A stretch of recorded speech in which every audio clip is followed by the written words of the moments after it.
If you've ever crawled up the long hill and wondered why is this stretch always so narrow and risky, Jamaica is building the answer, the Long Hill Bypass. This is a major new road meant to reroute traffic around one of St. James' most challenging corridors. The Long Hill Bypass is part of the wider Montego Bay Perimeter Road project, a multi-component plan designed to improve traffic flow in and around the Montego Bay and strengthen the road network linking communities to the city and beyond. When completed, this stretch of road will span 10.5 kilometers, running from Montpelier area down toward the Temple Gallery Road in Bogue, Montego Bay. Welcome back to Good Life in Jamaica. If this is your first time on the YouTube channel, ensure that you tap that subscribe button, like the videos so that you don't miss out on the latest in infrastructural developments on the beautiful island of Jamaica. Today we're in the cotton tree area of Anchovy, St. James, and we're here with an update on the construction of the Long Hill Bypass. Right here, it seems that an overpass will be constructed, and you can see the road stretching further towards the Montpelier section. So construction on the Long Hill Bypass started in about October 2024, when reporting confirmed that work had commenced on the Montpelier leg of the project. And we have been following this development ever since. We have been providing regular updates, and we're going to go over to the other section in the other part of Anchovy with another update there. There's another overpass there, and the road stretches there straight through the hills and over into Bogue, Montego Bay. This is Montego Bay's solution to the traffic problem that has been constantly plaguing the second city. So let's travel further up this roadway to see the other section that is being constructed here. A lot of properties that are in the path of where the Long Hill Bypass is to be constructed have been bought up by the government, and work is progressing here swiftly.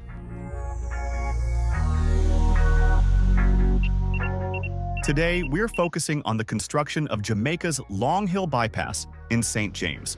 What it is, where it runs, why it's being built, and what engineers actually have to do on the ground to turn steep hills and tight corners into a safer, faster highway. The Long Hill Bypass is a major new roadway that forms a key component of the wider Montego Bay Perimeter Road project. And its job is straightforward: provide an improved route around a section of the existing Long Hill corridor that has been known for heavy traffic, sharp bends, and serious safety concerns. As described by the National Road Operating and Constructing Company, the Long Hill Bypass component involves about 10.5 kilometers of rural arterial highway between the Montpelier area and Temple Gallery Road, with climbing lanes and escape ramps where required. Construction officially began in the Long Hill Bypass corridor in October 2024, as the project shifted from major works on other sections to active mobilization on the Long Hill leg. Now, when we say construction, we're not talking about simply widening a road you already know. This is largely new alignment, cutting into hillsides, building over and under local roads, putting in major drainage, and shaping a highway that can handle modern traffic volumes safely in mountainous terrain. The starting point on the north end connects near Temple Gallery/Clarence Nelson Drive, in the vicinity of Bogue Village and Montego Bay West Village housing estates, with the alignment heading generally south through scrubland and high terrain, crossing the Ramble Hill Road area by grade-separated overpass, then continuing toward key connection points near Anchovy and Montpelier. So let's walk through how a project like this gets built, step by step, using what has been publicly stated about the Long Hill Bypass design, and the real constraints the project team has faced in St. James. First comes finalizing the corridor and the design. Early concept documentation for the Perimeter Road project described the Long Hill Bypass as roughly 10.5 kilometers of two-lane rural arterial highway with climbing lanes and escape ramps, built to recognized highway standards, and laid out with multiple grade-separated intersections at key junctions, specifically at Wales Pond Road, Bogue Hill Drive, and the Anchovy Main Road, with grades in this section ranging roughly from 2% up to about 8%. Those design details matter because they dictate everything that comes after. How deep the cuts need to be, where bridges or underpasses go, how drainage must be routed, and what safety features like barriers, shoulders, and emergency escape ramps have to be engineered in. But design is never only a straight line on a map. In April 2024, NROCC representatives explained publicly that the Long Hill design had to be shifted to avoid affecting the Rockland Bird Sanctuary area in Lethe, which pushed the alignment roughly 500 meters east into more challenging, higher terrain. Terrain that would require massive cuts, reportedly approaching about 70 meters in places. That single adjustment changes the whole construction story. Deeper cuts mean more excavation, more slope stabilization, more engineered drainage, and more time-moving material. Once the alignment is locked in, the next big step is land acquisition and right-of-way. You can't build a highway through privately held parcels without a legal process, valuation, negotiation, and, sometimes, compulsory acquisition as a last resort. In October 2025, reporting on the project highlighted that land acquisition for the Long Hill Bypass involved the last few parcels needed for construction, and government officials spoke directly about the complexities of acquiring long-held property without ending up in court while still keeping the project moving.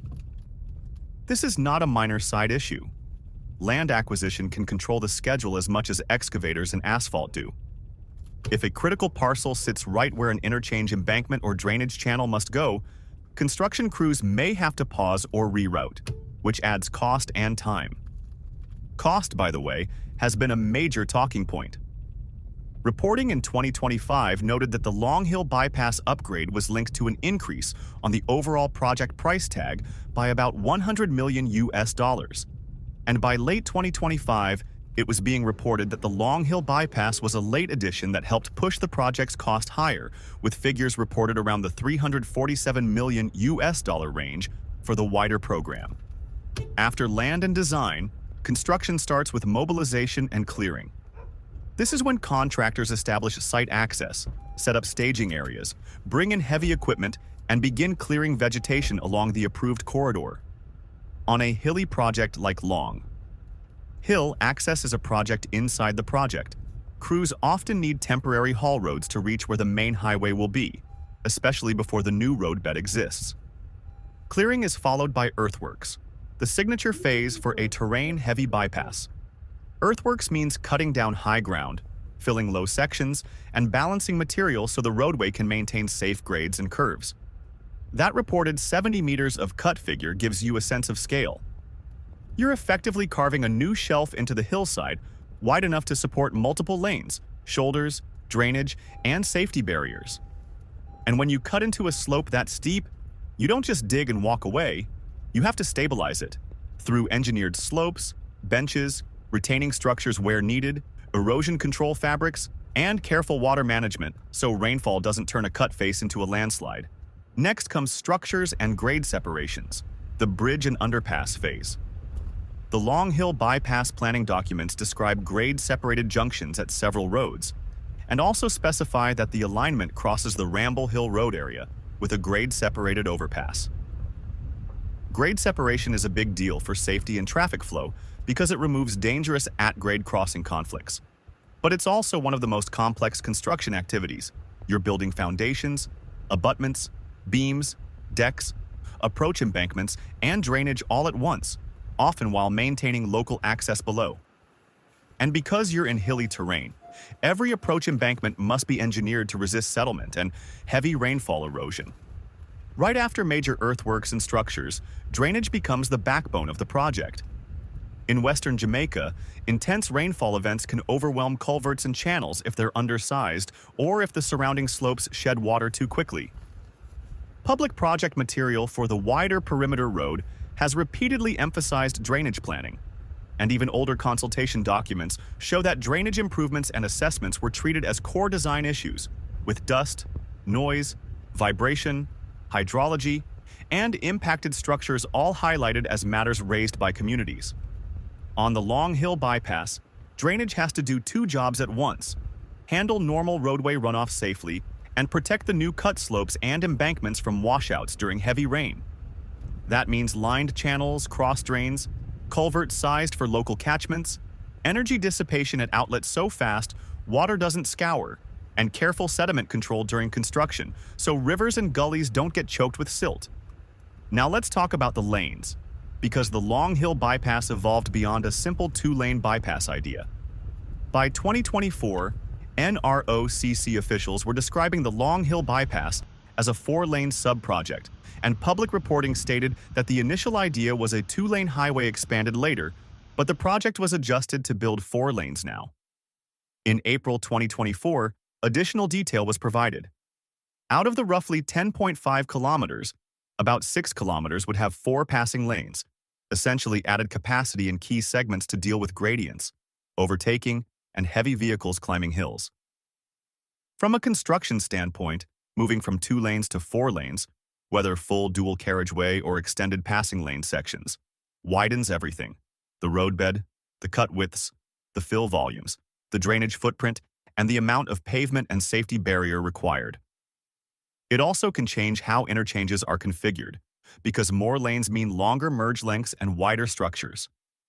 This is also where safety features like escape ramps and climbing lanes matter.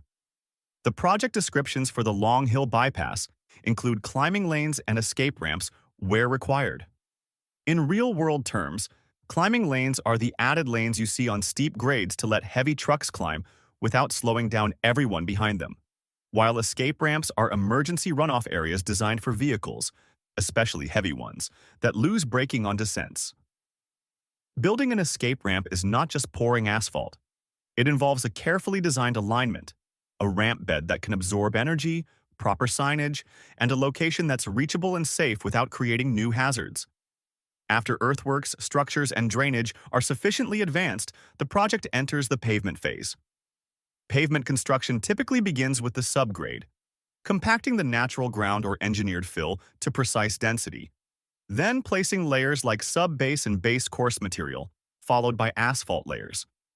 On major Jamaican highway projects, public statements around the perimeter roadworks have described asphalt base layers and additional wearing layers being applied to reach the final pavement standard. While those remarks were made in the context of the wider perimeter road sections under active paving, the same general engineering reality applies on a new build bypass. You cannot open a road safely until the pavement structure, drainage, and barriers are complete and tested, especially in an active construction site environment where partial openings can create risk. Then come the finishing systems that often decide whether a road feels safe: guardrails, concrete barriers, road markings, signage, lighting where needed, rumble strips, and slope protection. In hilly corridors like Long Hill, barrier placement is critical because runoff road crashes can be catastrophic on embankments. Markings and signage matter too, because new alignments can surprise drivers used to the old route. And if the bypass includes grade-separated junctions at places like Wales Pond Road, Bogue Hill Drive, and the Anchovy Main Road, then directional signage and advance warning become essential to prevent last-second lane changes. Now we need to address tolling, because it's part of how the project has been discussed publicly, and it affects construction. Tolling isn't just a policy decision. It changes physical design. Toll plazas need space, approach geometry, utilities, drainage, buildings, and traffic control systems. Reporting in April 2024 stated there would be one toll plaza on the Montego Bay Perimeter Road located in the Irwin area, and also noted that the consultant advised designing Long Hill as 4 lanes and including tolling facilities, with discussion around whether additional toll plazas would be built. Later reporting in October 2024 added that 2 toll booths would be constructed at strategic points along the route in the Montpelier and Bogue Village areas, while also saying motorists wouldn't pay tolls on the Long Hill Bypass until it's fully operational, and that there were no plans to toll the Long Hill Bypass at this time. The takeaway for construction is this: when toll facilities are part of the plan, the contractor has to reserve and prepare those locations, either building them now or shaping the corridor so they can be added without tearing up the highway later. Finally, there's the human side of construction: community access, noise, dust, vibration, and impacted structures. Public consultation material tied to the wider project shows these are common concerns, and they become especially real on Long Hill because earthworks and blasting or heavy rock cutting, if required, can be disruptive. Add to that the land acquisition realities reported in 2025, people relocating, negotiations over property value, and the emotional weight of giving up land. And you get a picture of why highway construction is as much logistics and governance as it is engineering. So when you drive past Long Hill and you see deep cuts, heavy trucks hauling marl, crews shaping drains, or a bridge rising over a local road, you're looking at a sequence of tasks that has to happen in the right order, under strict safety controls, and in a corridor where weather can change everything overnight. And once the Long Hill bypass is completed, the construction story doesn't end on opening day. There's commissioning, final inspections, road safety audits, drainage performance checks, signage verification, and ongoing slope monitoring. Because in mountainous terrain, slopes and drains tell the truth over time. But the core construction mission remains: build a safer, higher capacity route in St. James, connecting key points from the Temple Gallery area toward the Montpelier/Anchovy corridor, with climbing lanes and escape ramps, grade-separated crossings, and the capacity upgrades that came from redesigning the bypass to handle the terrain and traffic realities, while navigating environmental constraints like avoiding sensitive areas and managing extreme cuts into high ground.